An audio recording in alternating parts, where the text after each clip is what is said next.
পুরনো নেতৃত্বদের বদলে নতুন মুখকে প্রার্থী করা নিয়ে পুরুলিয়া জেলার পাড়া বিধানসভায় তৃণমূল কংগ্রেসের অন্দরে প্রকাশ্যে অসন্তোষের সুর শোনা গেল। দলের একাংশ নেতাকর্মীরা মনে করছেন হঠাৎ করে নতুন প্রার্থীর সিদ্ধান্ত নির্বাচনী লড়াইকে আরো কঠিন করে তুলল।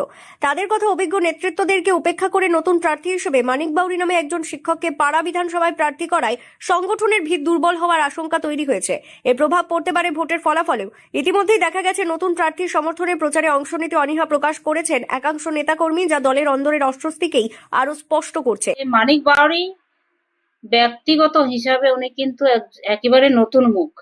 সেখানে আমরা মানুষের কাছে মমতা বন্দ্যোপাধ্যায়ের উন্নয়নের বার্তা নিয়ে অবশ্যই যাব, কিন্তু এই লড়াইটা আমাদের কাছে একটু কঠিন হয়ে গেল। আজকে পাড়া বিধানসভায় অনেক পুরানো কর্মীরা ছিলেন, অনেক বর্ষিয়ান নেতৃত্বরা ছিলেন, রাজনীতিবিদরা ছিলেন, যারা দলটাকে তৈরি করেছেন। তো তারা কিন্তু বঞ্চিত হলেন